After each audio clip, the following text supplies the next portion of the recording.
Okay, good evening, ladies and gentlemen. It's, wow, this is quite echoey, but it's quite nice, isn't it? Well, welcome to this meeting of Royal Berkshire Fire Authority of the 2nd of November. We'll start off with just some little announcements. If anybody needs the facilities, then disabled facilities are on the first floor and can be accessed via the lift. And the other facilities are on the second floor, and depending how you feel, you can access those by the lift as well. We're not expecting any fire alarms as far as a fire to go off or test, but I just need to let you know that this is a live fire station and the bells might go off to call the fire crews out, and if they do, we'll know about it and I shall pause the proceedings. So with that said, as I say, welcome to this meeting in Thiel Fire Station Bay. And agenda item 1 is apologies for absence. Chairman, I've received apologies from Councillor Tina Mackenzie-Boyle and Councillor Harjinder Minhas. Thank you. So I think that is actually everybody, so I won't ask for any other apologies. Thank you. Agenda item 2 is declarations of interest. Members, you know the wording. Does anybody want to declare an interest? Councillor Ross? Yeah, found it. Just the interest as the chairman of the Joint Committee for TBFCS, as we have their report on the agenda. Thank you very much, Councillor Ross. Councillor Cannon? Likewise. Thank you very much. Anybody else? Agenda item 3 is minutes of the meeting held on the 30th of June. There aren't any action points on this, so can I have a seconder for those? Thank you. Are there any questions of accuracy? Then I'll take those as carried. All those in favour? Thank you. I think that's everybody. Thank you very much. Agenda item 4 is petitions and questions. Which there are none, I understand. No. Agenda item 5 is receipt of announcements. Well, first off, members, I just need to let you know that by virtue of section 100B(4)(b) of the Local Government Act, I have accepted a late item on part 2 on capital projects, which is to do with the asset release strategy for the Pangbourne Fire Station site. I have accepted this as a late item because it is a time-critical decision, and the report was sent as a separate report from the main agenda pack as an urgent item, which we should have all received. I received mine on Saturday, and we'll be taking those in part 2 minutes. Members, I am delighted that tonight's meeting is being held here at the Thiel Community Fire Station. I'm sure all members will agree, and especially those of you that have managed to get here and have the tour, that it is a fantastic state-of-the-art facility. And, you know, it's something that we and the community should be rightly proud. The station is, of course, now operational, after firefighters successfully relocated from D Road, which of course, as you know, is in Tilehurst. The relocation was made possible by, and thanks largely to a team effort involving staff across the service, led by our wonderful capital projects team, who've worked effectively with the contractors on site. I think they were afraid of it really, but there was, when I came here before, there were things that were noticed that I would never have noticed, and I'm sure that those who've been around the building, it is really fantastic. Now, although our crews have moved into this new facility, several other teams will relocate in the coming weeks. The new station supports our ongoing commitment to work collaboratively with our emergency services colleagues in Thames Valley Police and South Central Ambulance Service, for which this is a shared location, and certainly is the way forward. I'm pleased to say that an official opening ceremony is also being planned for next March. So as this facility is now operational, the Pangbourne site will no longer be providing emergency response, and that was from yesterday. I'd like to take this opportunity on behalf of the Fire Authority to place on record our thanks to all of those that have served from Pangbourne Fire Station. And I know that a small ceremony was held last night with past and present staff at the station to say thank you for their contribution over the year, with Chief Fire Officer Wayne Bocock in attendance, and I know that he handed out some certificates and said some very kind words. Members, you know that recently in October we held an event to celebrate the outstanding achievements of our staff and volunteers in responding over the last challenging 18 months. The event recognised the work of those that have taken on additional responsibilities during the pandemic and included a graduation ceremony to formally welcome a number of firefighters that completed their training at the start of last year. The event was held at Welford Park after Her Majesty's Lord Lieutenant of the Royal County of Berkshire, Mr James Puxley, generously offered to host the event at his family home. The event was made possible thanks to the generous donations and a number of sponsors who kindly agreed to sponsor the event.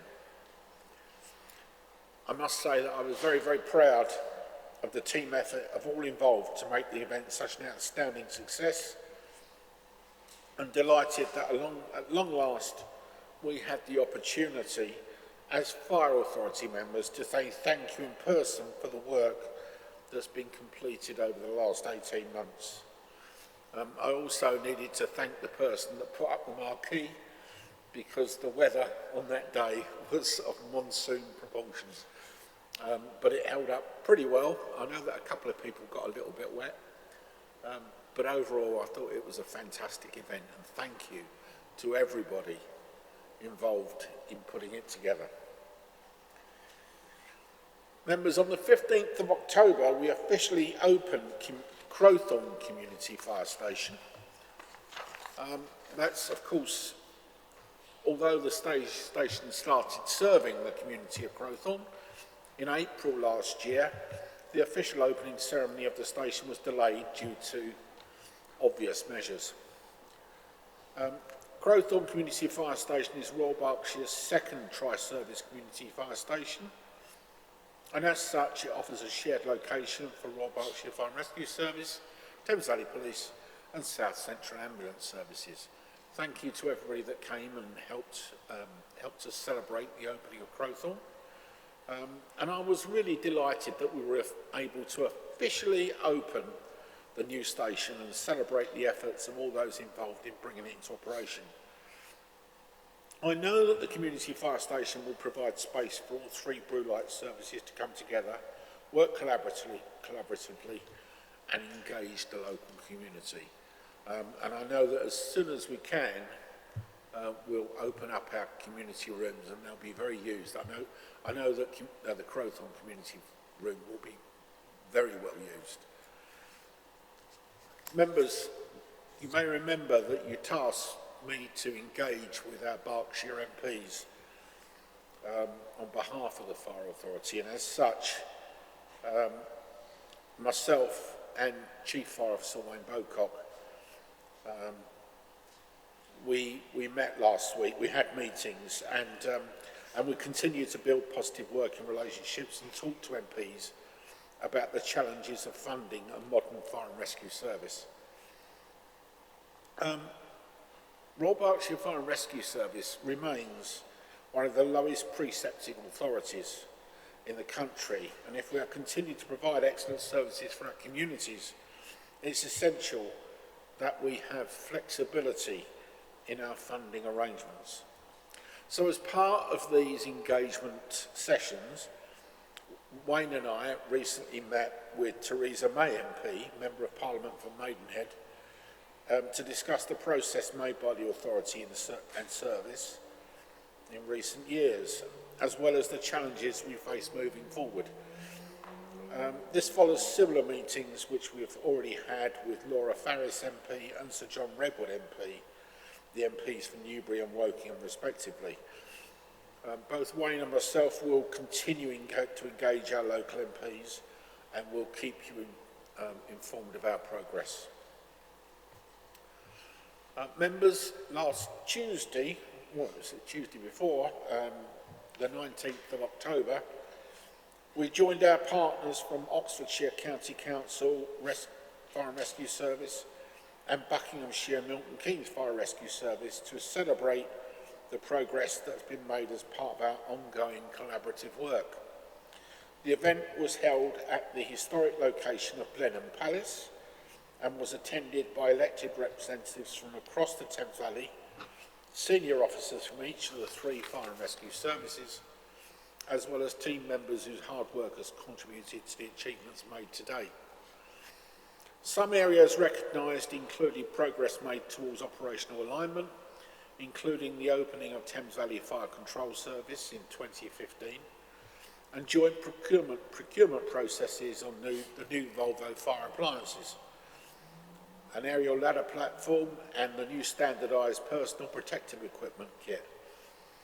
I was absolutely delighted to attend on your behalf to show our commitment to the ongoing partnership to provide efficient and effective service for the communities we serve across the Thames Valley, and also very proud to be joined by the Vice Chair, Councillor Pauline Hillier-Simons, Councillor Angus Ross and Councillor Dave Cannon, who's our lead member on collaboration, who we went along there and celebrated that collaboration and the ongoing collaboration we're having between our services. Members, you may remember that we started operating an Armed Forces Veterans Hub, and because of the COVID-19 situation, these were done remotely online the previous 2 times. So that we're delighted that we're going to be able to host the next Armed Forces Veterans Hub at Crowthorne Community Fire Station from 10:30 to 12:30 on Wednesday the 17th of November. Now, the Armed Forces Veterans Hub is designed to offer a place for veterans to come together, listen to speakers and meet organisations who can provide them with advice or support, and of course for them to meet and have a chat with each other. The Armed Forces Veterans Hub is open to all veterans, and at this event attendees will be able to speak to a range of organisations and of course each other, as I said before. We are going to be providing them some hot food, and of course we'll do all this in a very COVID safe manner. Further information on the hub as well as the registration link can be found on Royal Berkshire Fire and Rescue Services website. Members, I'm delighted to announce that Liz Warren, who's the Services Safeguarding Manager, has been shortlisted for the Unsung Heroes Award in the 2021 Excellence in Fire and Emergency Services Awards. The award is given to someone who's made an outstanding contribution to the fire and emergency services over the last 12 months, and the winner will demonstrate a sustained and significant contribution to the community, evidencing ingenuity and determination whilst helping to improve the lives of the colleagues and members of the public. Now, Liz's work throughout the pandemic, with an increase in safeguarding referrals, has continued to place our community's safety at the very heart of everything she does. She goes above and beyond the role, and goes above and beyond her normal remit to ensure that the best possible care is given to people of Royal Berkshire, as she is a real credit to this service. I'm sure you'll all join me in wishing her the very, very best of luck in winning that award, but just to be nominated is really something, so well done, Liz. The awards will be held on the 3rd of December, and come on, Liz. Lastly, you'll be pleased to hear from me, members. I'm pleased to confirm that Her Majesty's Inspector of Constabulary and Fire and Rescue Services has notified us that our inspection fieldwork will begin commencing on the 20th of June 2022.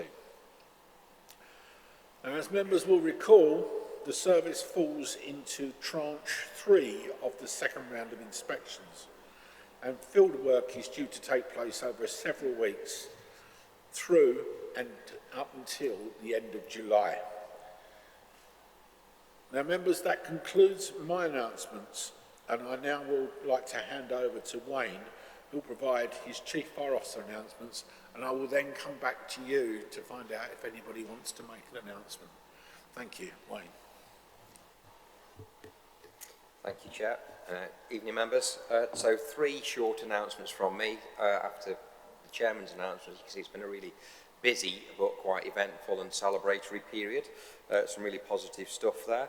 Following on in relation to the HMI CFRS inspection dates, we hosted our HMI, Her Majesty's Inspector of Fire Services, Matt Parr. A couple of weeks ago, he came here to Theale Fire Station. We had Matt here for a few hours where we were able to give him an update on progress that the service has made since his last interaction with us.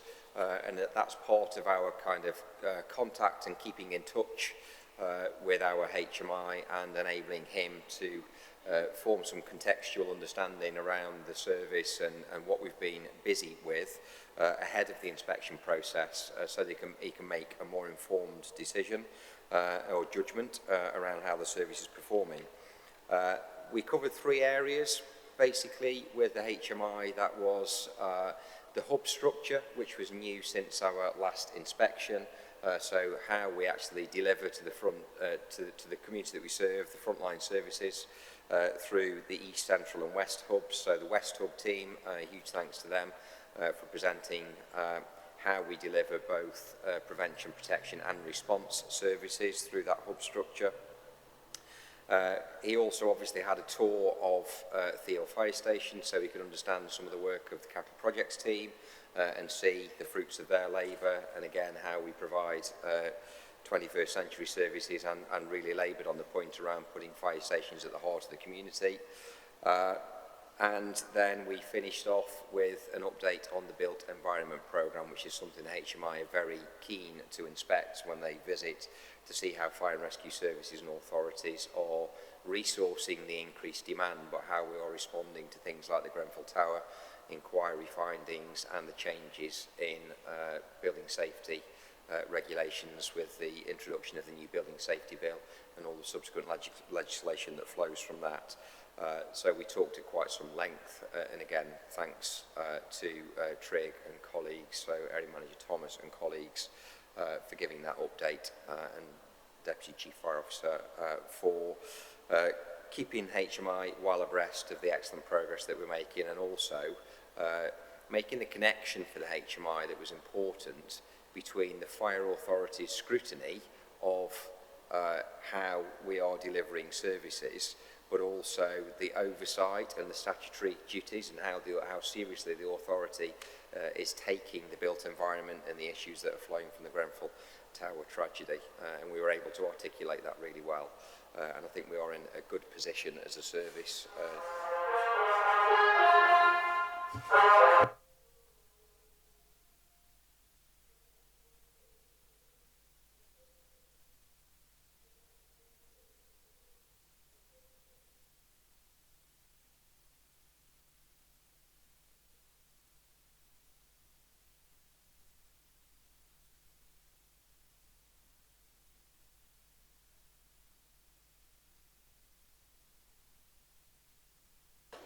We didn't plan that.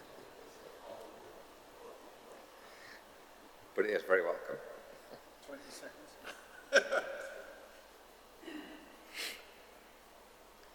Have to press the silence button. I'm going to start speaking and it'll go again. So yeah, just to carry on and finalise that point, I think the commitment the authorities made in terms of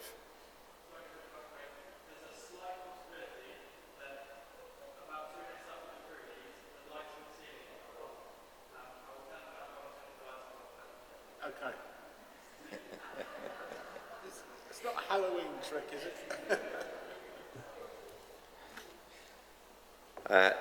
So, yeah, the commitment the authority's made is very obvious, and the support that you've given to the service and the scrutiny that you're applying around the Built Environment Programme. So I'm sure that was a very useful event for Mr. Parr to inform his contextual understanding and make future judgments. My second point, members, is just to advise that following Management Committee decision recently to support structural changes to the service, we have commenced a recruitment process for a Deputy Chief Fire Officer post. The advert is currently live. The closing date is the 22nd of November, and HR are diligently and rapidly working through, thank you very much, Becky, working through the schedule and the timelines to be able to run final interviews on the 20th of December, hopefully to make an appointment this side of the Christmas period, albeit very close, a nice Christmas present for somebody. So that process is live, which is positive news, so we can get on with stabilising the vacancies in the organisation, and obviously there is a chance that there are other vacancies around the organisation, so that there's a chance that the knock-on effect of that is that we can further stabilise those other vacancies, which is quite important. And my final announcement is regarding Fit for the Future programme that the National Fire Chiefs Council, the Home Office and the Local Government Association are working on. Members may recall that this piece of work started 3 years ago, and it follows the broadening the role work that started around 2015, which was about reviewing the role of firefighters and reviewing the broader role of the Fire and Rescue Service. That got quite embroiled in national negotiations, and the National Fire Chiefs Council with the Local Government Association decided to embark on a different approach, which was then called Fit for the Future, which was defining a future vision for the fire and rescue sector and what services the Fire and Rescue Service should be providing to the communities that we serve, and making it much more evidence-based and a much more informed and consultative process. Some of that work then stalled because of the pandemic for the last 18 months, but pleased to say that the Chair and I were invited to one of 2 workshops at the Local Government Association that took place last week and the week before. I attended on behalf of the Chairman, who wasn't available to go, but we had a discussion beforehand, and feedback from the sessions will be coming out to services, and we'll bring that back as a future update to the authority around early consultation on the outcome of the workshop findings. There's a further workshop scheduled for some people who couldn't attend, so I don't think we've got as far as we would have liked after the 2 initial workshops, but effectively it was a consultation and a workshop process to get feedback from all English fire and rescue authorities and services, so that includes a cross-section of all the governance types, to make sure that all the relevant factors are included, and to create a vision statement for the future of the fire and rescue sector. So quite an important piece of work, but also quite difficult to navigate with the key strategic stakeholders who are engaged. So I think it's going to take some time to get to an outcome that is in a format that can be shared, because it's close to a final version, but as soon as it is, we will bring that forward, probably through Management Committee, for updates back into the authority, and consider any engagement that we can possibly create for you as authority members to feedback as well. Thank you, Chairman. Thank you, Chief. Any other members have any announcements? Councillor Ross. Thank you, Chairman. One brief one. As we know, one of the elements of the community fire stations was the community rooms, and due to COVID we obviously had to close those, and I understand that as of yesterday the community rooms at Hungerford, Wokingham and Crowthorne have now become available for use by the community, and the one here will shortly. Thank you, that's great news. Councillor Bennyworth. Thank you, Chairman. Just wanted to say to members that Councillor Linden and I enjoyed a visit to one of this station's more senior sisters at Newbury a couple of weeks ago. We were treated to a guided tour, as well as a 3-storey abseil and winch ascent, simulating a well rescue. We didn't have a go ourselves, I might add. It was a pleasure to meet the crew, and as you'd expect, they were very friendly and happy to answer any questions that we may have had. Thank you, Councillor Bennyworth. Councillor Linden. Yes, thank you, Chairman. Both of us were very proud to visit the station on the 21st of October, and Councillor Bennyworth said he was very proud, and I share his views in terms of the work of our fire officers and those who support the fire service as well. What was particularly interesting was not only the opportunity to speak to people who work at that crew, but also seeing the work, and there is a huge difference to what we've been able to do here. But we have 6 stations which we've got a budget of around £1.25 million to spread around, to update, to improve the standards, and it's going to be a great challenge. We've only got about a couple £100,000 per on-call whole-time fire stations. So it was interesting to see some of the plans, and that leads us to get a greater understanding of what's going on, and hopefully when we visit other stations, all of us do, we can learn from that and get further experience on how to improve the Royal Berkshire Fire and Rescue Service. Thank you, Chairman. Thank you, Councillor. Anybody else? Okay, thank you. I move on then to agenda item 6, which is issues arising from the Audit and Governance Committee. I understand, Vice Chair of the Audit and Governance, there are none, which is good news. Correct, Chairman. Thank you. Chairman, sorry to interrupt. I believe that agenda item 11 is a recommendation from the Audit and Governance Committee. Yes. Connor will speak to the meeting about that. Thank you. Yes, yeah. Apart from what's on the agenda, yes. Thank you. Agenda item 7, which is questions from members. I have none received. And agenda item 8, notices of motion, none received. Agenda item 9 is the built environment presentation. Mark, I understand you're going to open this one. You're introducing this item, and then Nusha is going to give.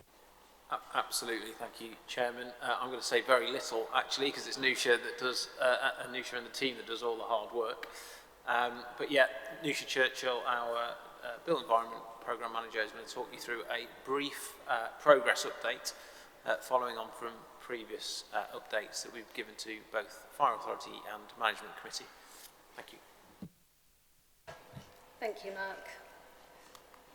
So we wanted to take this opportunity to update you on the work and the progress of the Built Environment Programme, as well as provide you with an idea of what the future looks like in this area and the impacts on the programme and the organisation.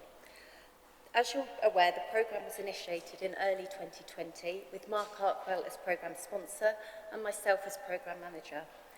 The programme represents Phase 3, responding to new information of the authority's 4-phase approach to the Grenfell tragedy. We have 4 key objectives within the programme, and these are the Grenfell Inquiry 46 recommendations, our high-rise residential buildings project, preparing the service for a change in protection environments, and capturing and coordinating additional areas for improvement. We have intentionally front-loaded our efforts concentrating on objectives 1 and 2, as we believe these areas pose the most risk to our staff and members of the public. There were 46 recommendations within the Phase 1 reports. Only 29 of those were specifically aimed at fire and rescue services. However, as a service, we felt it was appropriate to not only consider the specific fire and rescue services recommendations, but also how we can play our part in supporting other stakeholders in improving safety across the built environment to benefit the residents of Berkshire. Therefore, we have incorporated all 46 recommendations within our programme and have treatments and tasks in place which we aim to and are confident to be completed by December 2022.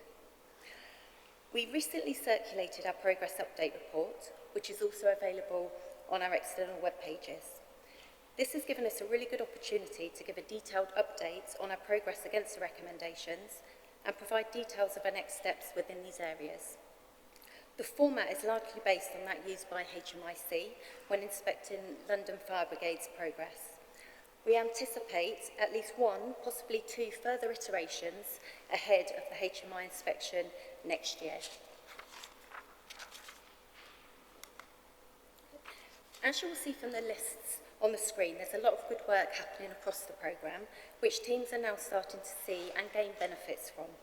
I don't intend to talk you through each of these, but there are a few areas that I would like to give you a better understanding of. So we have produced 7 online training packages, which has enabled us to increase crews' knowledge and understanding in various areas. We have worked closely with internal and external subject matter experts to produce these. We have completed radio tests within our highest risk buildings to assure our radio signals. In addition to this, we have published guidance on the use of radios and simple things our crews might not be aware of previously. Not only are we now aware of the buildings that our radios might not perform as they should do, but we have increased the knowledge of our crews in how to get the best from our radio systems. And all of our buildings within interim measures now have an electronic premise information plate and site-specific risk information available to them, with the remainder of our high-rise residential buildings having this in place imminently.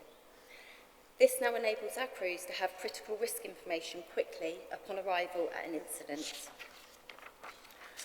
So although we've achieved a lot so far, there is still a lot to do, and some of the priority areas for us to concentrate over the next 6 months include reviewing how we currently deploy staff and then gather and disseminate information upon their return, reviewing and identifying gaps within our current communication methods and mechanisms during an incident, and conducting more training exercises to assure the areas that we've already implemented.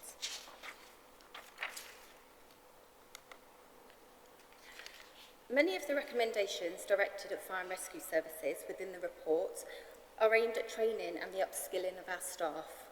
We have conducted comprehensive gap analysis to understand where we are as an organisation in regards to training and have a training and assurance plan in place to ensure we're meeting these requirements. To ensure that these improvements are measurable, can be evaluated and have an appropriate audit trail, a learning and assurance framework has been created within the programme. The basis of this is to set out key criteria prior to the development of training, to be able to measure success at the end. The criteria and KPIs are identified and then tracked through the process to give a clearer overview of the impact of training. So some of the things that we've already done in this area, we've supported the redesign of the learning evaluation process, which is used service-wide. We've taken part in internal and external exercises and captured any learnings within the programme. We've produced a number of online training packages for crews, including sprinklers, risers and fire doors, which include an associated knowledge test, which will enable us to evaluate the training. We have also produced an external WARSH training packages, where we have worked with internal and external subject matter experts, and also had it peer-reviewed by the NFCC. I believe we are one of the first fire and rescue services to have produced a training of this nature, and we have recently shared this with other services to use. We know there is more work to be done in this area, and in particular with the services operational assurance process, as this is a big dependency for the programme. So we have updated you previously in regards to our high-rise residential buildings project, and it is included in the progress reports. However, phase 1 was completed earlier this year, which saw all of our 187 high-rise residential buildings within Berkshire audited. By now, you should have been offered an opportunity to find out more about those buildings within your area, and some members have already taken us up on that offer and had those discussions. If you haven't as of yet and would like to do so, then please contact myself or Area Manager Tregear Thomas. As we move into phase 2, we're continuing to manage those buildings that were not compliant during phase 1, as well as supporting our protection hubs with the buildings that return to business as usual. We currently have 34 buildings within interim measures, which are visited by our project team, as well as receiving monthly visits from our operational crews. The second phase of the project is due to run until July 2022, after which we should see those buildings returning to business as usual.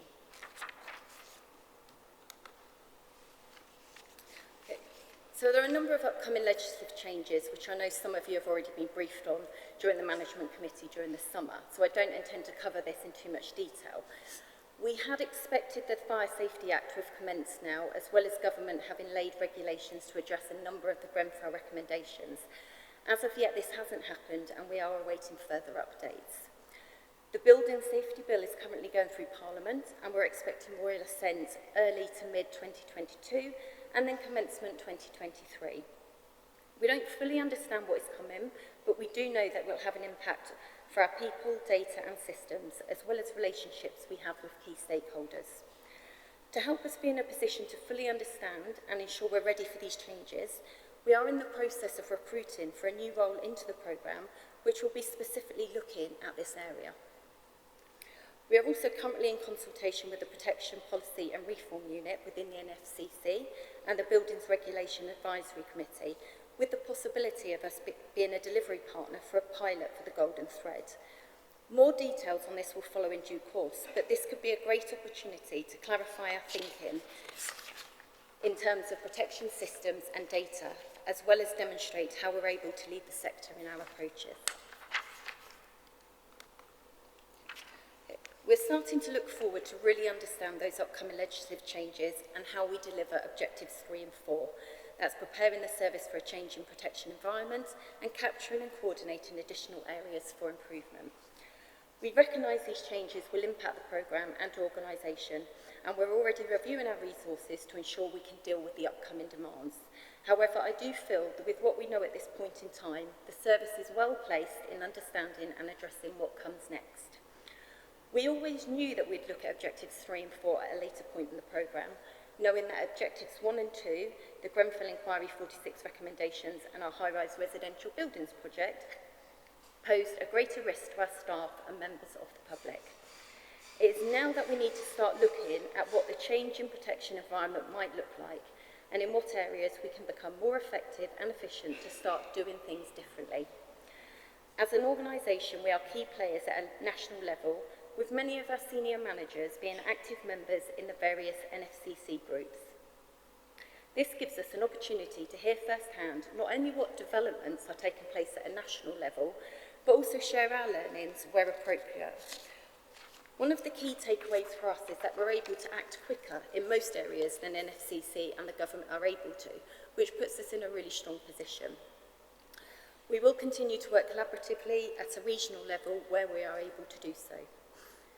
As mentioned earlier, we have a progress update report available, and I'll be looking to produce a winter edition with our most recent updates, and then one again in the spring, just in time for our HMI visit.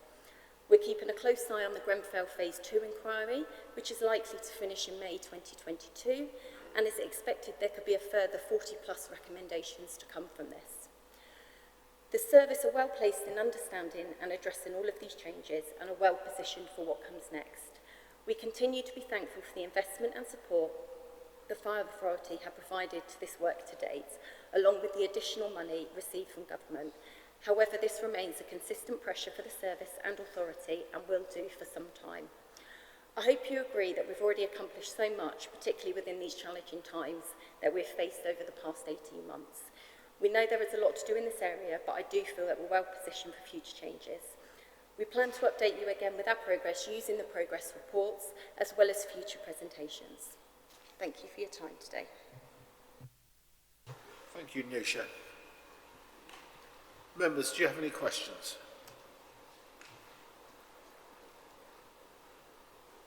No? No questions at all? Okay. Thank you very much indeed, Nusha. You've been let off the hook there.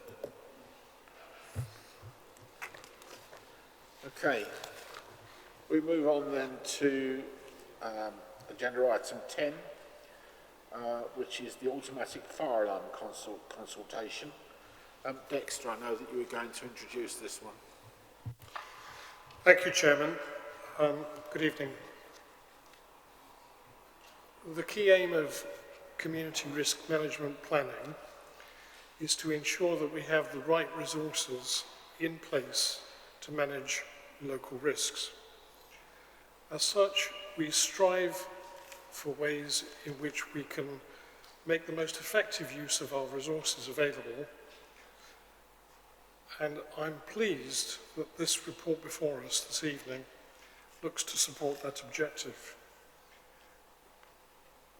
In a minute we're going to hear the officer's presentation, but the report focuses on those instances when the Thames Valley Fire Control Service is notified of an automatic fire alarm. That's where a fire has not been seen by the human eye, but an alarm has been raised.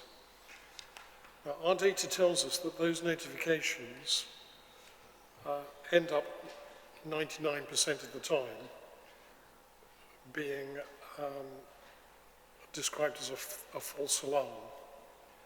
An extensive piece of work has been carried out to examine how we can change the way we respond to occupied, lower risk buildings, enabling us to make the most effective use of our resources in the management of local risks for people in the Berkshire area.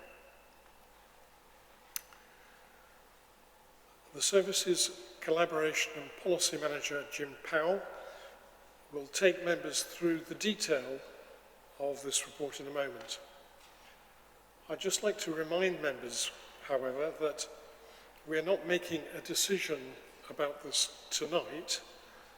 The purpose of the report is to merely gain your agreement to go out to consult on changes. When that consultation is concluded, the Fire Authority will be required to conscientiously consider the result of the consultation, which will form our final decision on the matter. And we hope that there could be significant resource savings as a result. So I'm going to hand over now to Jim to make the presentation. Jim. Thank you, Councillor. Chairman, members. Before I talk to the paper, I'd just like to draw your attention to an error within the covering report at 3.3 on page 22. It says the service attends around 2,400 alarm-related incidents. The number is actually 2,200, and that's the figure that is used throughout the consultation document. So apologies for that. My fingers obviously hit the wrong button. So members, responding to automatic fire alarms, or AFAs, makes up a significant proportion of the incident we attend across the county. And as Councillor Smith described, our data tells us that the majority of these incidents end up being false alarms. Over time, we have refined the level of resources we send to these incidents to ensure we are managing risk as effectively and efficiently as possible, and we continue to look at how we can make further improvements in this area. This direction of travel was supported by recommendations in our 2018-19 HMICFRS report, which suggested we address the burden generated by attending false alarms. Our research identified an area that should enable RBFRS to reduce this burden, resulting in time saved for frontline crews to deliver other priority work.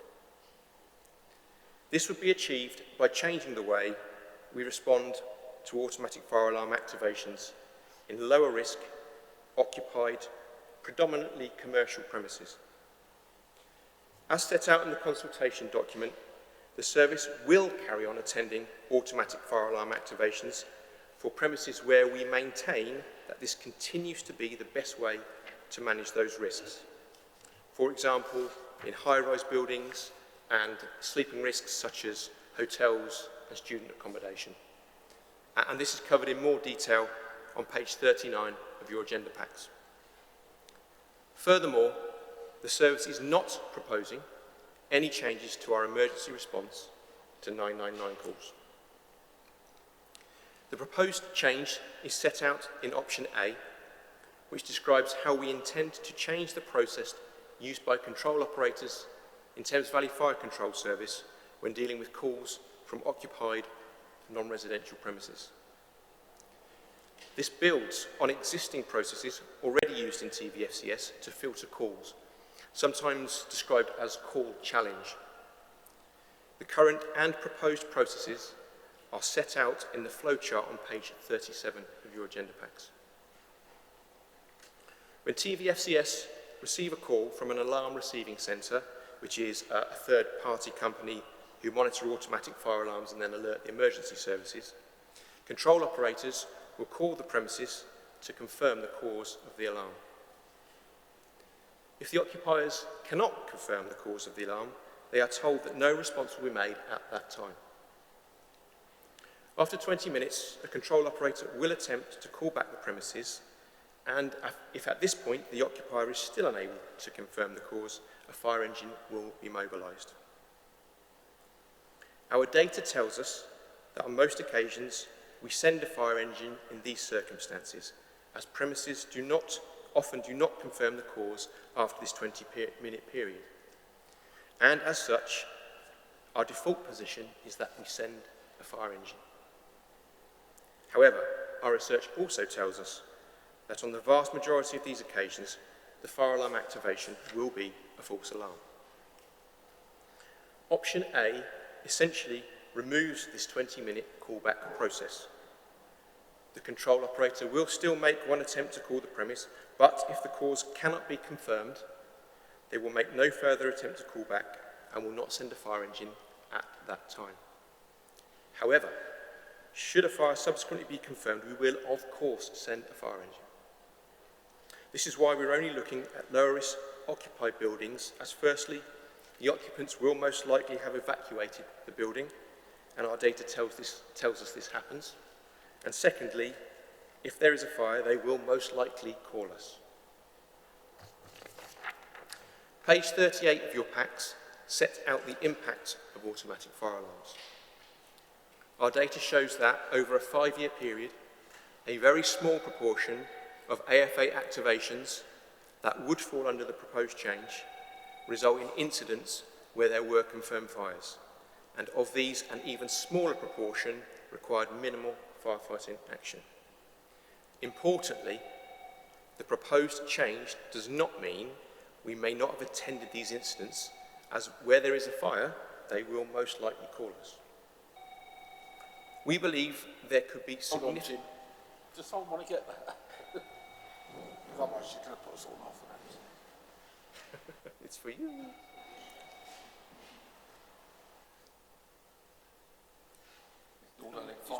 He's not, where is he? Sorry, Jim.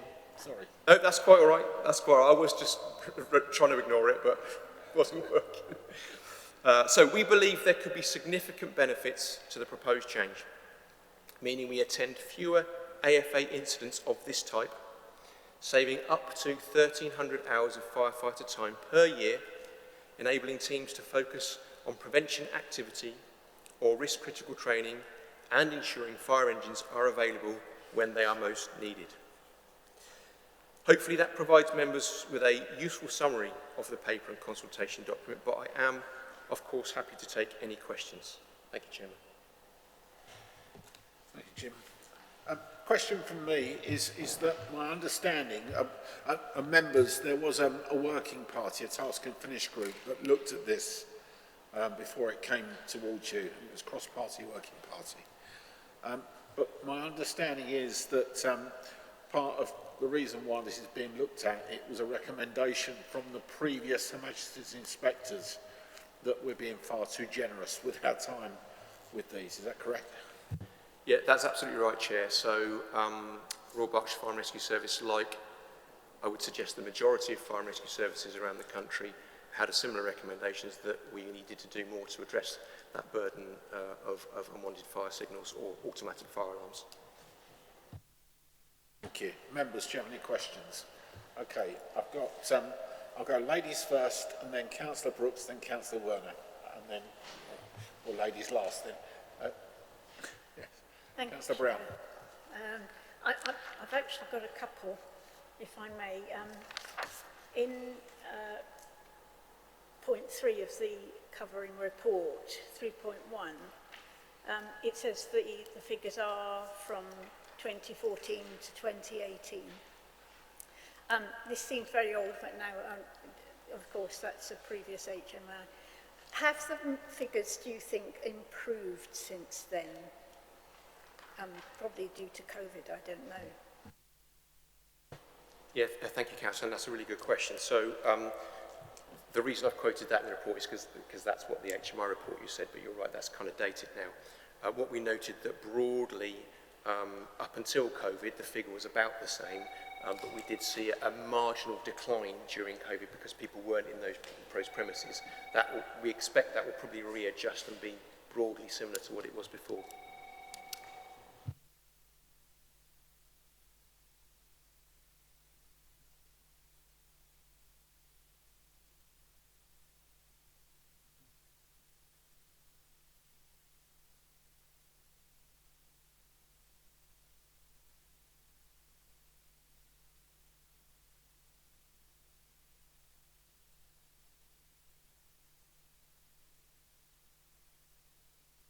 Right, did that answer your question, Councillor Brown? You have another one? I have another one, Yeah. please. Yeah, yes, that was a good answer, thanks. In the paper, the Appendix A, on page 38, it says about saving up to 1,300 hours, but I'm going to stick up my neck here. If it's 650 incidents and they're 30 minutes long, isn't that 325 hours? Yeah, again, a good question, and perhaps we can do so with that in the document because that's times 4, because there's 4, so it's about firefighter hours, so it's taking account of the whole crew on the appliance. Oh, the whole crew, yes. But that is a really good point, Councillor. I think maybe we'll look at the document again. Yeah. Yes. And one more, if I may. I'm a bit confused about the next page, to page 39, with the option A and option B. The only difference I can see there is in we will send a fire engine where one or more of the following conditions apply, or we will only send a fire engine where one or more of the following conditions apply. I'm a bit confused because the 20-minute thing, I think, is the only thing that you mentioned as coming out, and they're otherwise exactly the same. Could I have further explanation, please? Yes, so you're absolutely right. So what we're proposing to change is a very small part of our response. So in terms of those other incidents, certainly at this time, what we're suggesting is that we think in terms of level of risk, we still want to go to those types of incidents. So we're not suggesting that we don't go to those. The place where we feel we can make a difference is within, and that 20-minute callback only applies to those occupied buildings. And those are the ones where, because they're occupied, people are either A, likely to evacuate, which is what our research tells us, or B, they will tell us if they do have a fire. And because there are people there, whereas those other ones, either the risk is too great, so such as sleeping risks, we wouldn't want to stop attending those or challenge those to any degree, or if there are higher risk premises, high-rise buildings and those kind of things. So that's the rationale for that. It is what appears to be a very small change, but we believe that the balance of risk is right. If I may, I found the flowchart very clear, but those words confused me a bit. Thank you. Councillor Brooks. Thank you, Chairman. Wonderful facility, but the acoustics aren't great, so it's possible I've had the answer and I'm asking it again, so bear with me. This has been a vexed issue for decades. I can remember this when I was chairman all that time ago. And I think I'm right in saying that we looked into charging for repeat transgressors where there was clearly a problem with the fire alarm which not being fixed. And I think there was a High Court case that prevented us from doing so, and I wonder if there's been any update on that. I even looked at trying to name and acclaim companies that had improved where they'd had false alarms and had got their incident rate down. So I don't know if there's been work on that, and it'd be nice to have an update. You know, the persuasion of getting people, companies to improve their fire alarms so we don't get as many false ones. So that was point one, Chairman. And my second point was, looking at the schematic on page 37, in red is our current process, and in grey is our proposed process. It gives a nice flow for us. So the alarm notifies the alarm receiving centre. That's the red rectangle at the top. The alarm receiving centre calls the premises to confirm the cause of the alarm, and when we go down the right leg, they're unconfirmed. They're unable to confirm. We then call the premises with our first attempt to confirm the cause of the alarm, and we then would go across the page in the grey under a new proposed response system. We're unable to contact the premises, we deploy a fire engine. I get that. My question is more around two things. One is, if the alarm receiving centre has called the premises and they're unable to get a confirmation, why would we call a different number? Why would we have any expectation of doing better than the alarm receiving centre? And secondly, Sir Chairman, what sort of delay do we think that may result in? How much longer would it take before we deployed an appliance? And I note on our present process it would be within 20 minutes. But actually, we might well be improving on that under the new process. And if we are, it would be worth saying that, I think, in the consultation. So, quite a mixed bag of points there, Chairman, for you to unravel. Thank you. I think there's 4 questions there, mixed up there somewhere. So, do you want to take those, Jim? Mr. Chairman, I will certainly have a go. So I think in terms of the first one, Councillor, you're absolutely right. There's a lot of legacy around this whole issue and has been for a number of years. In terms of the charging facility, that does exist. And there is a caveat. So what we're talking about here today is in terms of our response to alarms, do we go or don't we go? And if we don't, we're trying not to go to alarms you don't need to go to. Where we do attend, that is covered by an internal policy which describes the actions we take, and that aligns to kind of NSCC guidance around various stages around how we work with those occupiers to deal with what you might describe as nuisance alarms. Within that policy, it does allow for us to a mechanism to charge. We can do that, but it would have to come back to fire authorities for decision. The reality is we haven't got to a place yet where either the new policy is mature enough to do that, or we've got any consistent offenders where we feel that is necessary. But if we did, we could bring that through.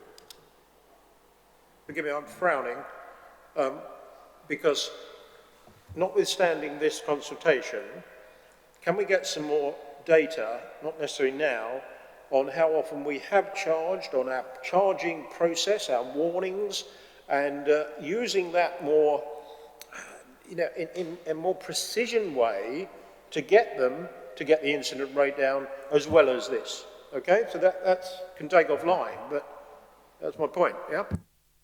Yeah, no, we can absolutely do that, Councillor. What our data did tell us is that through that process, and one of the reasons we brought this through today is because there's actually very limited scope for reducing the numbers there, because actually what we found was that, I can't remember the number, it's about 75% of business premises would have one alarm only, and it doesn't hit the trigger. So we worked out that there was a very, very marginal gain in terms of reducing that way, which is why we've kind of moved to this consultation, but certainly I'm happy to take that offline, Councillor. This point regarding the process flow, please. So, yes, so the reason that we call them is There was a number of reasons we called them. Firstly, it's kind of due diligence on our part in terms of calling the premises again, because that's probably the right thing to do, and the alarm receiving centre may be dealing with a number of other issues. But what we also find is that sometimes the alarm receiving centres perhaps don't necessarily abide by what we would expect them to do. So part of the other work we'll do in the background, so it hasn't come to authority because it's a kind of business as usual contract management piece that we do behind the scenes, is working with those alarm receiving centres to try and support them in dealing with their customers as well as they can. So for example, in an ideal world, we would never go to an alarm where there's an alarm receiving centre because they would essentially have done that job for us. What we tend to see is in reality that doesn't actually happen, which is why we back that up in terms of due diligence with that call to the premises. Yeah, next. If I can just interrupt, I think... Mind you of it, if you want me to. If I can just say something, which I know Jim is dancing around there, because I know he's... What he's basically saying is that we call them because perhaps we're not always convinced the alarm receiving centre has. Yeah, okay. Give me the answer, Chair, but I had a final point, didn't I, about the speed of deployment, which might be improved if I read this right.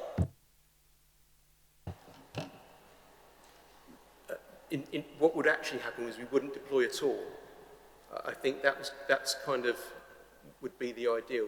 Give me TBFCS unable to contact the premises to confirm the cause of the alarm. A fire engine is sent to the premises. That's in the grey lozenges on the left-hand side, sir. On the right-hand side, you've got a 20-minute delay. So that implies you'd be faster. Yeah, that's right. I think that it's true in both cases that if we can't make any contact, we would still send a fire engine because we don't know what's happening on the premises. The principle, I suppose, it is true definitely that we could improve our response times there. I think in one of the sections in the covering paper, should we eventually end up with a decision that we would do this, we would obviously put in some evaluation around that to try and learn those lessons, and that would probably come back through, possibly even through authority in terms of the success or otherwise of anything we put in place. Chairman, thank you for letting me chew on this a little. It just seems to me that there is the scope for improving the response where you decide to send the appliance because you've not got a reply. And on your right-hand leg, it does say if there's no response within 20 minutes, we'll make the second attempt and then we'll deploy. Now, what you're saying is you're actually taking a leg out of that, and that's an improved service. You know, you're snatching defeat from the jaws of victory here. And I concur, Councillor. Councillor Werner. Thank you. I think it's a case of great minds think alike, because most of my questions have already been asked for Jeff.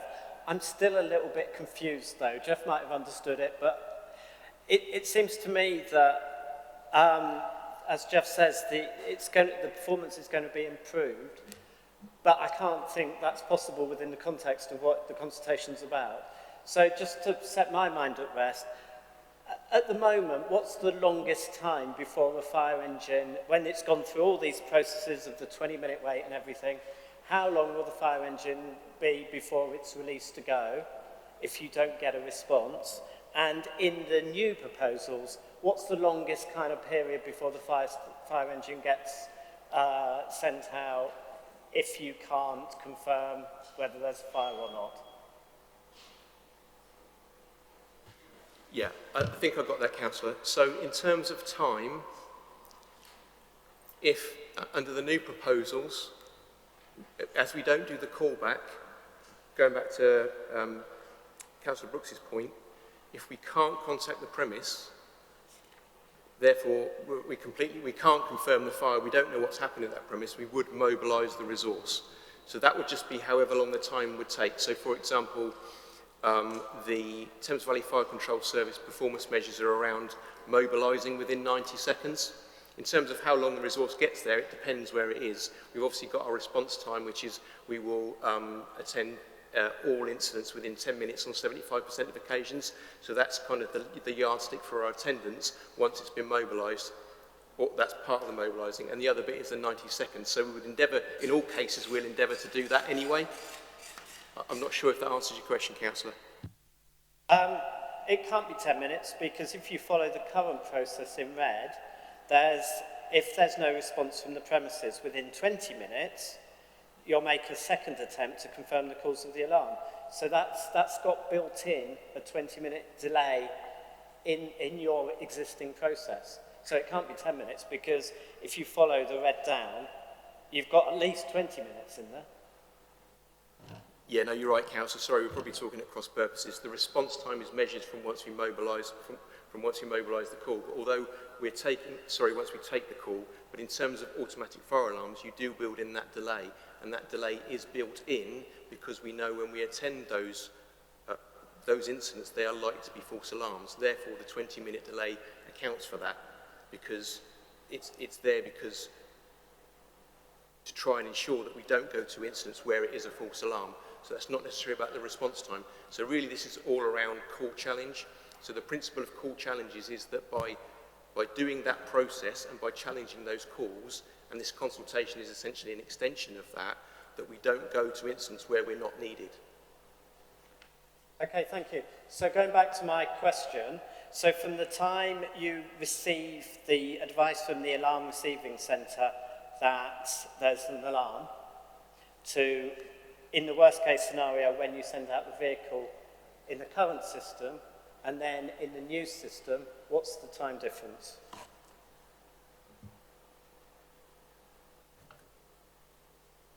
So the time difference would be, in theory, you take the 20 minutes out. So it could be 20 minutes less, or we might not send a resource at all. And I think that's the point. This isn't about speed of attack. This is about not sending resources where they're not needed. So you're improving, by doing this, you're improving your response to alarm calls. So it's going to improve it. It's not going to make your response slower. So I've misunderstood what you're trying to achieve, the basic concept of this report, which was, I thought, to not respond. Chief, can you just explain what we're trying... Remember, we're only talking this evening about going to consultation. We're not making a decision. We're saying, should we go to consultation on this? But yeah, Chief, but just if two councillors don't understand it, then the people you're consulting with won't either. Just let the Chief clarify. Thank you, Chair. And I think, obviously, I'm quite a bit closer to it and get clearly where Jim is coming from with the explanation. And I might risk getting this slightly wrong, but to clarify the intent of this, you're not wrong in suggesting that we are removing a 20-minute wait time before we send an appliance. However, the intent here is to not send the appliance to incidents we don't need to go to. So, effectively, where we do take the 20-minute wait out that is in the right-hand side of that flowchart, if that incident occurred today under the current policy, we would probably not have the 20-minute wait either. So it's very hard to differentiate between the point that you're making. So theoretically, you're not wrong. However, if you looked at the statistics before we made a change, and if this change were to be implemented, they wouldn't look very different in relation to the incidents we still went to. However, there would be a significant number, 650 fewer incidents that we would go to if this consultation proposal were to be approved. And I suppose to add a bit of context around that, this is an issue that's been grappled with up and down the country in a variety of ways. My experience around this is that some services take an approach whereby if the alarm receiving centre can't confirm a fire, they won't send an appliance. So in Royal Berkshire, what we're proposing is Thames Valley Fire Control will still try and make contact with the premises, so we are still providing a level of service that is enhanced compared to many other areas, because this has been a high degree of focus for a number of years, and since the Her Majesty's Inspector of Constabulary Fire and Rescue Services come in, it's come under even sharper focus because of the very different performance across services up and down the country. So you're not wrong, but we need to be very careful with that assumption. The idea here is to go to fewer automatic fire alarms because the data tells us we come back from a false alarm and an appliance isn't required in the first place. Hopefully that helps. Yeah, I think that does help. So if you cannot confirm with the premises the cause of the fire, whether there is a fire alarm, whether there is a cause to the alarm, you will still be sending a fire appliance out to the premises. So the only change really is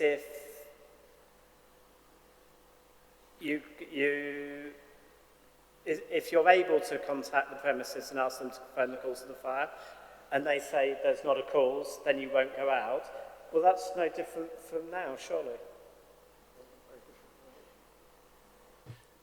So there's the two things in terms of not contacting, not being able to get any contact, and the premise being unclear as to why there is an alarm. So I guess if you picture an office building and the alarm's gone off because somebody's burnt the toast, and they're going through their evacuation or whatever, and their wardens are going, and when we phone them up, we ask them if they've got a fire, and they maybe describe, oh no, we don't know, we're not sure, we don't know, we can't tell you, that kind of thing. At that point, we would say, well, we're not going to send an appliance.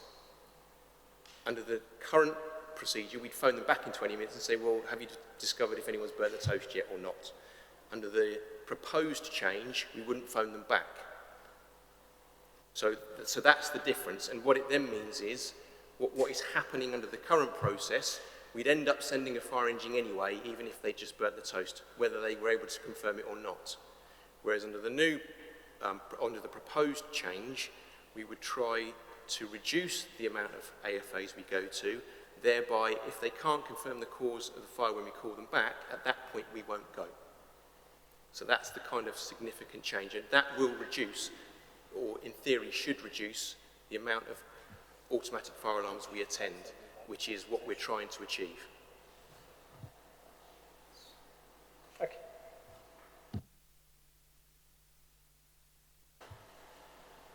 Councillor Hillier-Sons.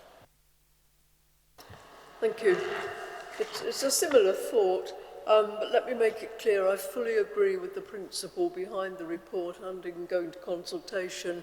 But I've just got a question that relates to page 37, which is page 11 of the report itself. And that's the middle column, first two grey boxes. TVFCS is able to contact the premises and ask them to confirm the cause of the alarm.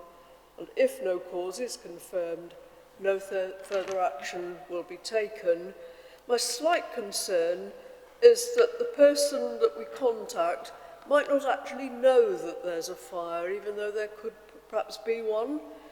So how would we deal with that, given that there is no backup with the second call? Yeah, thank you, Councillor. So I think I'll probably draw your attention to page 38, which talks about the impact of fire alarms. So our research would tell us actually in most of those occasions there actually isn't a fire. On very few of occasions there are, and because this is why we're dealing with occupied premise. So where there is an occupied premise, if there is a fire, as I said in my covering address, the kind of they will likely call us. So this is you know, there is an element of risk there, but the reality is it's very small, and equally because they're occupied premises, if there's a fire, the likelihood is they will still make contact with us.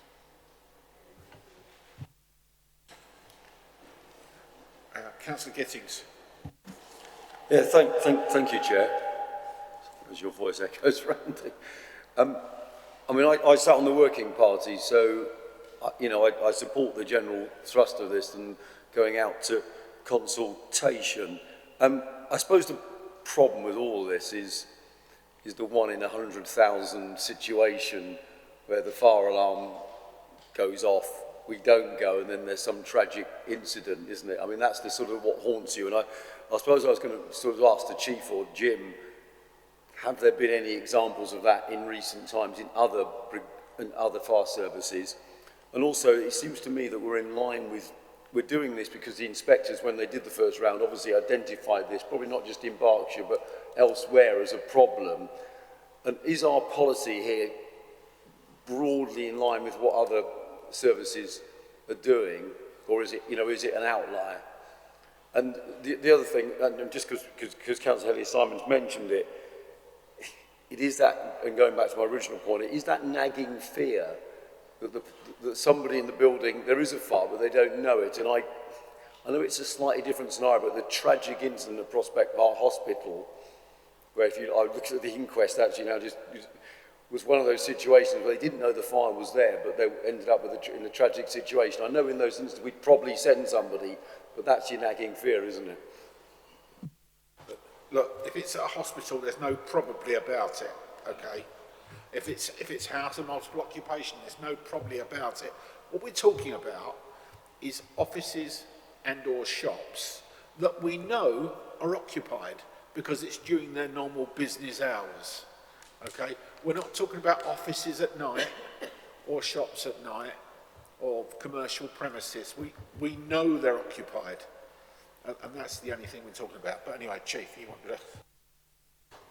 Yeah, thank you, Chair, and thank you, Councillor, for the question. I think this, of course, the primary concern is around sleeping risk, or where people are not able to raise the alarm, or not able to investigate, or not able to escape quickly. And of course, there'd be no proposed changes in those circumstances.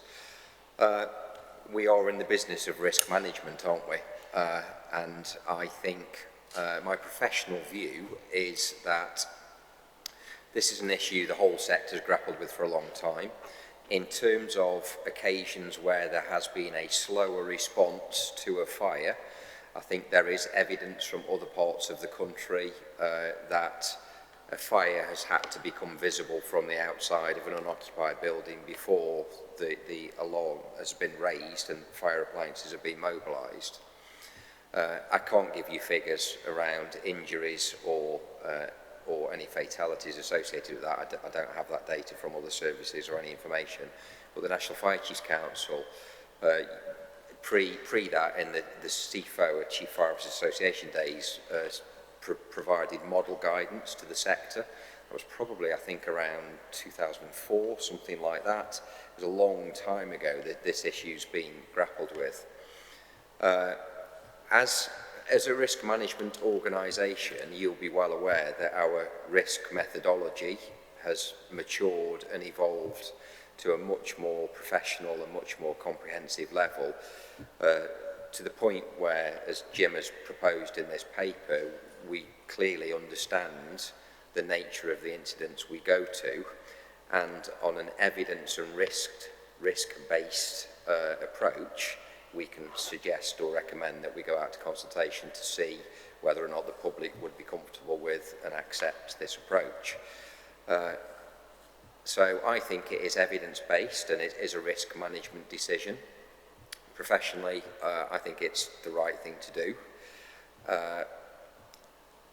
In terms of other services, I think the proposal here that we're bringing forward, that Jim and the rest of the team have put a lot of work into, is actually probably provides slightly more assured response, certainly than some other areas in the country. What it actually does is brings us into line with Oxfordshire as well. So we're looking at making this easier and simpler for the Thames Valley Fire Control Service.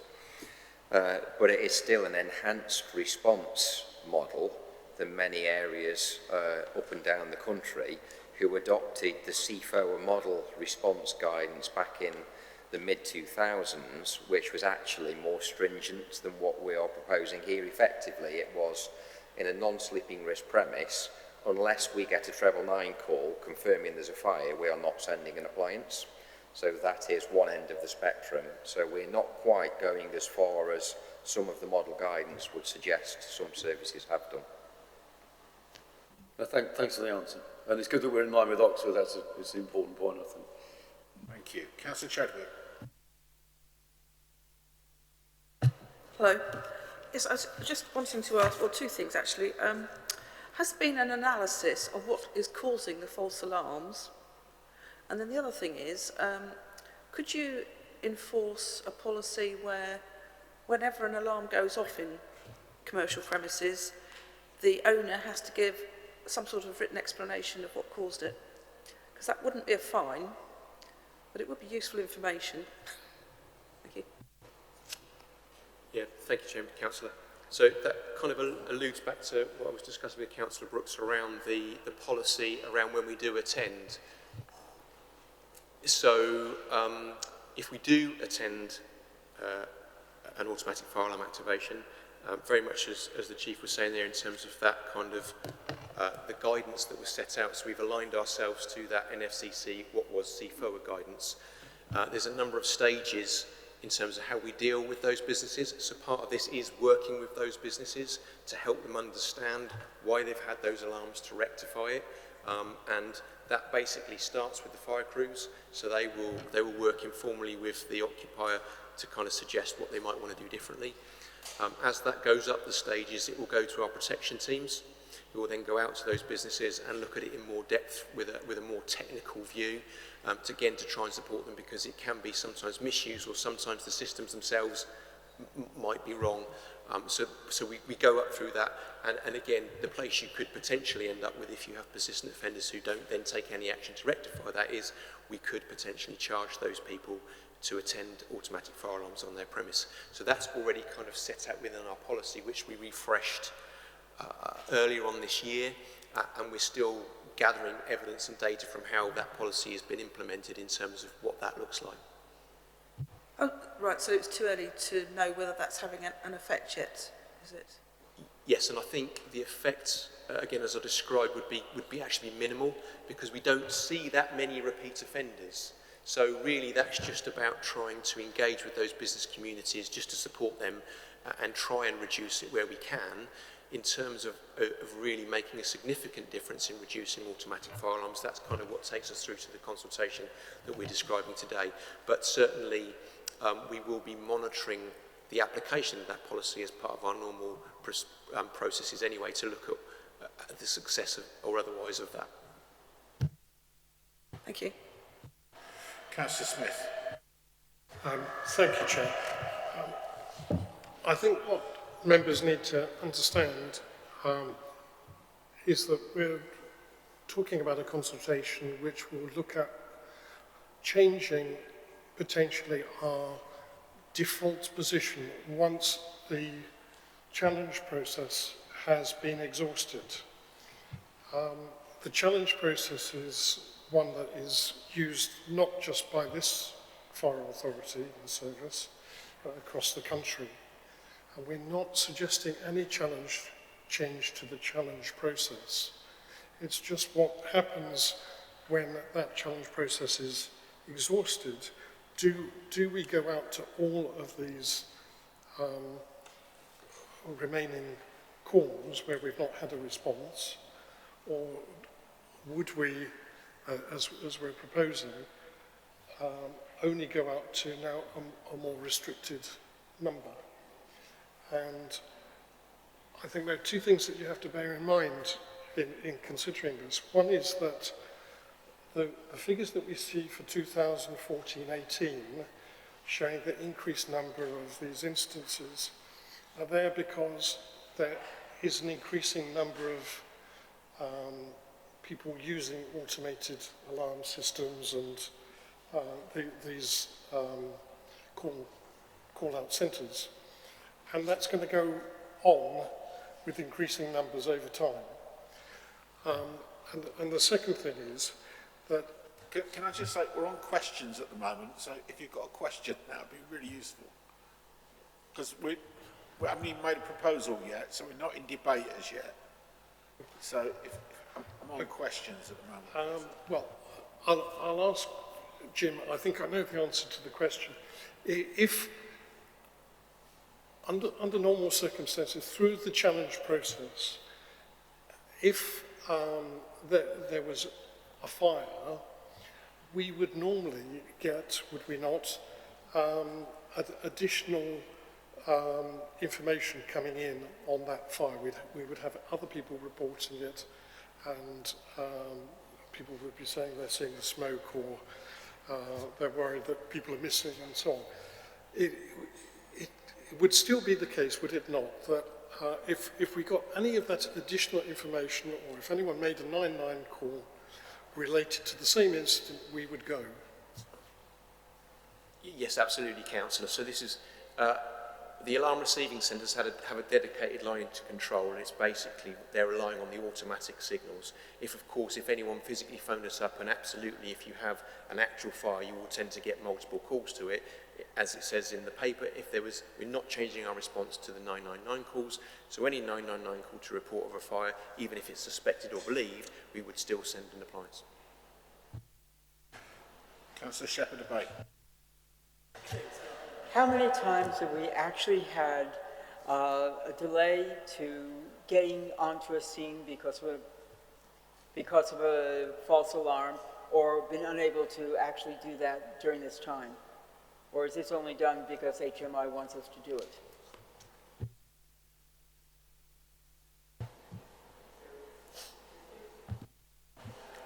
I'm not sure, can you repeat the question, please? How many times, because we've gone to a false alarm, have we been delayed going to an actual alarm, or been unable to go to an alarm during this time? Yeah, the sophistication of understanding that we don't really have, what would happen is we'd always send the nearest resource. So if we did have an appliance tied up with an incident, whether it be a false alarm through an alarm activation or a malicious call, we would always send the next nearest appliance anyway. That may cause a delay, but that's a kind of dynamic situation that occurs normally within our service delivery model, because appliances will move around at various incidents. But certainly I don't think the data is probably sophisticated enough to tell us that.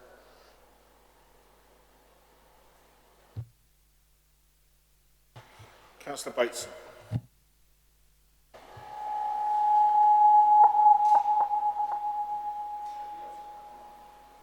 I think I'm all right now.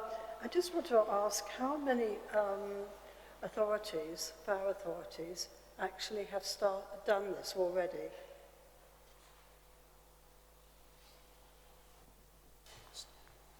Yes, so I couldn't give you a number at this time, but I think certainly, as the Chief was saying there are a number of authorities that do. In terms of the data that HMIC have, we certainly are above average in terms of our number of attendances that we go to automatic fire alarms. So we're kind of an outlier, certainly in terms of the amount we go to. So what that means in practice is that there are a number of fire and rescue services that have a more stringent approach to automatic fire alarms. We're perhaps at the more generous end. From that, another question is, could we find that out? How many authorities are going ahead with this? Certainly we can do something around looking at how different authorities respond, but it wouldn't look exactly the same because they may not have exactly the same procedures. They're not necessarily replicated in each fire service, so it wouldn't be the same. You'd kind of be comparing apples and pears, but certainly we could do something around looking at how different authorities respond. I think it may help, Councillor, is that we're, at the moment, as Jim said, we're an outlier. We're far, far more generous than most of our fire and rescue service colleagues around the country. Even if after the vote tonight you decide to go to consultation, and then after the consideration we decide to implement this policy, so that's 2 Fs, we would still be on the generous side of other fire and rescue services. So, you know, it's not as if we're going to be the Scrooges of fire and rescue services, and that's my only Christmas thing today. But we would still be more generous than a lot of fire and rescue services. Okay. Councillor Brooks. Chairman, I'm going to frame these as questions, sir. But I'd like to say that I personally, and I think my colleagues on the Liberal Democrat side here, are in favour of adaptations to our response. But we find the framing of the consultation, I think a number of members have found it confusing this evening. And my question to you, sir, is will you look at this again to make it much more clear what we do now, what we're going to do if the consultation supports it and the operational side supports it? I don't think it's clear, and I'm asking you to do that. I think you could do that under delegated powers so you can meet your timetable, but at the moment this has flagged up some ambiguity that has concerned us, and therefore we would struggle to support it without that tuning and quite clear understanding of what we do now and what we're going to do in the future. Thank you, Chairman. Thank you, Councillor. In fact, if you look at recommendation 2.2, which is that's the one on page 22, it says agree the draft consultation document subject to delegated responsibility for any minor amendments. Correct. Which is what you're asking for. Yeah. Absolutely, Chairman. And if you can maintain your schedule in 2.1, good. Yeah. Okay. Councillor Werner, you have a question? Yeah, it is a question. You know, obviously I don't know your procedures in the Fire Authority, but my feeling is this needs more than minor amendments, and looking at minor amendments, that's sort of crossing T's and dotting I's. Would it be possible for that to be amended to a sort of major rewrite of the consultation? Because it really isn't clear to a lot of people. And if you're going to do a consultation that's worth doing, it's got to be really easy to follow, and this consultation isn't. And would it also be possible to suggest that the changes are made in consultation with the Chairman of the Fire Authority, CRMP, lead member, and Councillor Brooks, with his years of experience on the Fire Authority, and in his plain speaking ability, I think his advice on it would be very useful to making a consultation actually being a consultation that can be used. Councillor, thank you.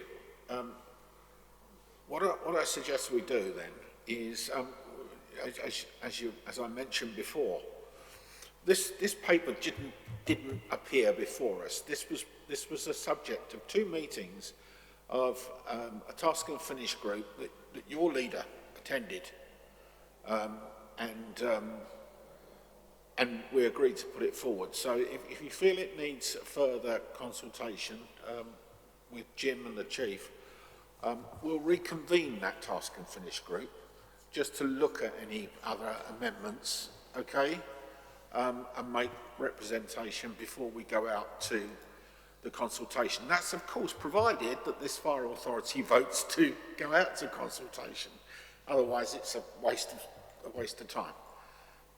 Does that help? Thank you. I think that's a really sensible way forward. Thank you for that, Chairman.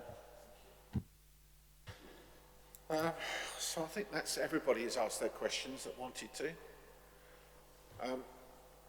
Okay, so I'm going to move the recommendations in 2.1 and 2.2, which are on page 22 of your papers, and just make a slight amendment to 2.2, that the draft consultation document subject to delegating responsibility for any minor amendments as approved by the task and finish group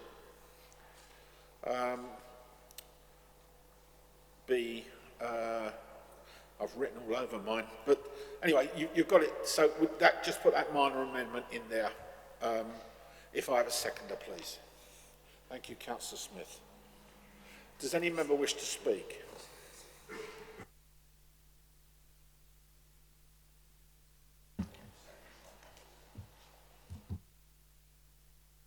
Councillor Werner.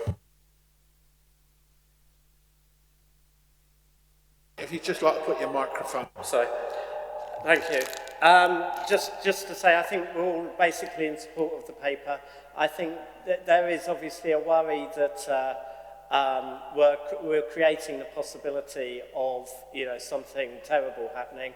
But I think within the confines of what we're trying to do, I think you've really looked into the risk analysis of what could happen, and I think you've satisfied me that there is no increased risk by doing this. It's dealing with the problem the Fire Authority has, and, you know, on the recommendation of the officers that we're not increasing the risk, I'm happy to support it with the changes we've already discussed. Thank you. Thank you. Does any other member wish to speak? Okay, I'm not going to sum up then, I'm just going to put it to the vote. All those in favour of 2.1 and 2.2, please show clearly. I think that's unanimous. Thank you, members, unless anybody wants to correct me. Thank you very much and well done, Jim. Thank you. Okay, agenda item 11 is appointment of external auditor. Connor. Thank you, Chairman. Our public sector audit appointments has invited the authority to opt into the national scheme to appoint external auditors. The scheme will provide external audit arrangements for 5 years commencing the 1st of April 2023. As has been stated by the Chairman, the invitation to join the national scheme has already been considered by the Audit and Governance Committee. The committee noted that whilst the first PSAA scheme that's been running since April 2018 has been successful in delivering low prices, it's been less successful in delivering timely audits. To rectify this, PSAA has stated that one of its key aims for the next procurement exercise is to encourage market sustainability. Firms will be able to bid for a variety of different sized contracts so that they can match their available resources and risk appetite to the contract for which they bid. They will be required to meet appropriate quality standards and to reflect realistic market prices in their tenders. In summary, the delays that we've been experiencing in relation to external audit, they're not unique to us, nor is it a problem that our auditors EY alone are grappling with. The issue is systemic and thus solutions need to be developed at the national level. Opting into the national scheme should generate economies of scale for audit firms and create a downward pressure on fee levels for us. At the same time, we would also hope to benefit from the PSAA's focus on quality and sustainability within the overall market. And this should, over time, eliminate the issues that we've been experiencing in recent years. Finally, should the authority decide against joining this scheme, it would have to appoint auditors via its own procurement process, as per the authority's contract regulations. And the recommendation of the Audit and Governance Committee is that the Fire Authority opt into the national scheme. Thank you, Chairman.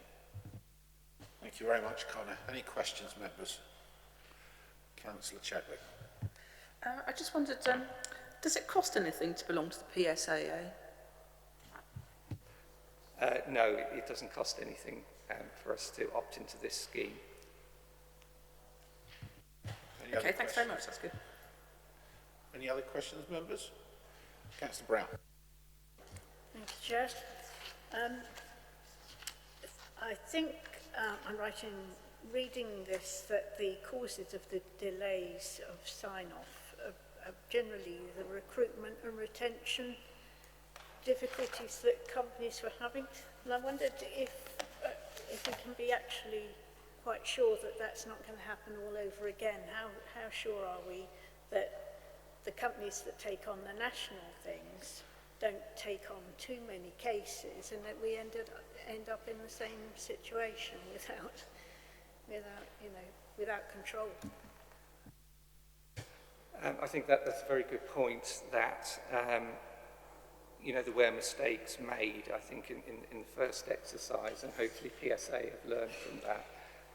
Also, the market did change from when they first did their procurement, so there were issues that the firms faced, and there were some scandals within the audit sector itself, and audit firms had to react to that and increase the resources that they put into audits generally, and especially in the commercial sector.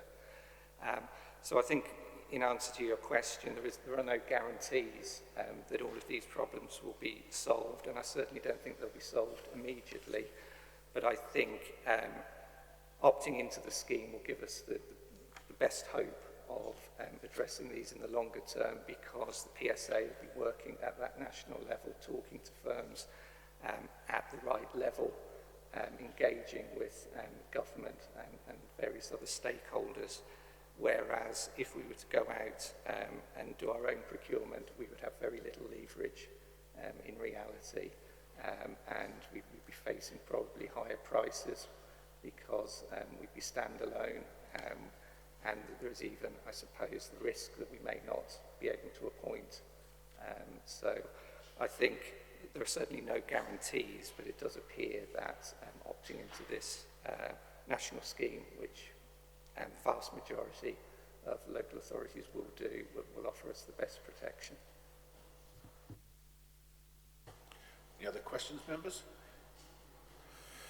Okay, I'll move the recommendation, which is on page 43 of your agenda papers at 2.1, is that we agree to opt to the national scheme for appointing an external auditor. Have a seconder? Councillor Pennyworth, thank you. Does anybody wish to speak? Councillor Linden. Yes, Chairman. The governance and audit and governance, getting confused with authorities, fully recommend this, and of course we did have delays with the Berkshire pension scheme as well, which was a major cause of this. This is a really good decision to remain part of this scheme, and I fully endorse it, Chairman. Thank you. Any other member wish to speak? Okay. So the recommendation is on page 43. All those in favour, please show. That's unanimous. Thank you, members. Agenda item 12 is the annual Treasury Management Review 2020-21, which another one is Connor. Over to you. Thank you, Chairman. So there are two reports for members to note. There's an outturn report for 2020-21, and then there's also a mid-year update for the current year. So starting with 2020-21, capital expenditure amounted to 6.5 million. 5.5 million of this expenditure was unfinanced, and this led to a doubling of the capital financing requirement from just over 5 million to 10.5 million. Although this is a large increase, it is in line with the 2021 budget and has been factored into the medium-term financial plan. And this increase was to be expected as we continue to move through phase 1 of the Strategic Asset Investment Framework. In terms of actual loans with the PWLB, outstanding debt fell to 7.1 million at the end of 2020-21, as a loan of 1.75 million was repaid in March this year. However, this position was quickly reversed as the authority took out a new loan of £3 million in April. Finally, an existing loan of £738,000 matured in September, meaning that at the half-year point, total debt stood at £9.4 million. In summary, the authority has conducted its treasury management operations in line with the approved prudential indicators, and there are no requirements to change the strategy from that approved by Fire Authority last February. Thank you, Chairman. Thank you very much, Connor. Good news, I think. Are any questions, members? Councillor Chadwick. Hello. I was just wondering, I'm sure the explanation's in there, but why the total investments have gone down by 6 million or so between March 2020 and March 2021? Yes, so that's, there are a variety of reasons for that. One is the capital programme and the building of this station.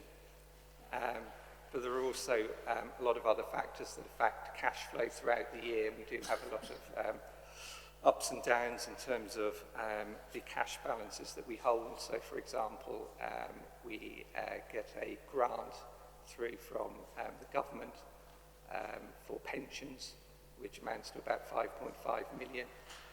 That's based on forecasts.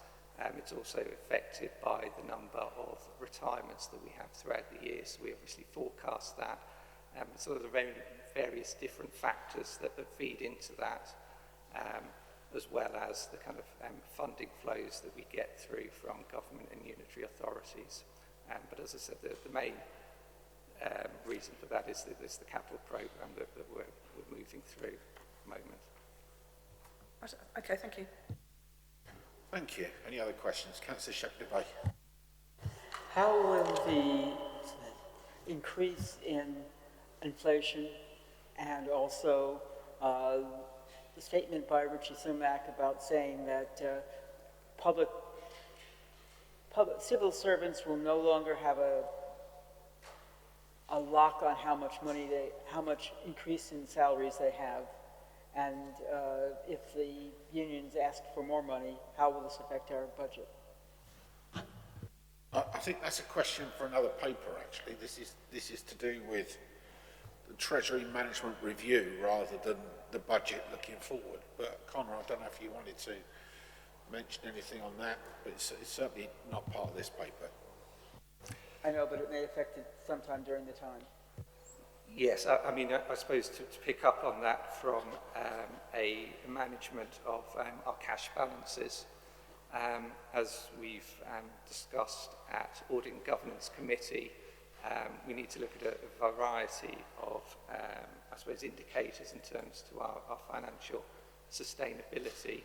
So in terms of these pay increases and inflation that come through, they will affect the revenue budget, and our ability to meet those increased costs will depend upon levels of reserves that we have, as well as the kind of structure that we have within both our revenue and our capital financing.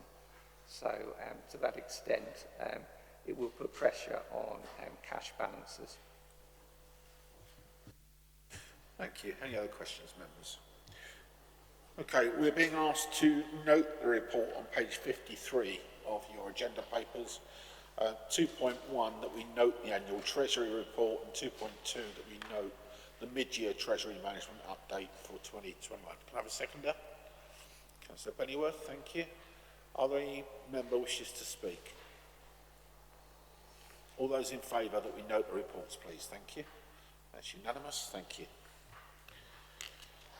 Okay, agenda item 13 is lead member and Thames Valley Fire Control Service 6-month update reports.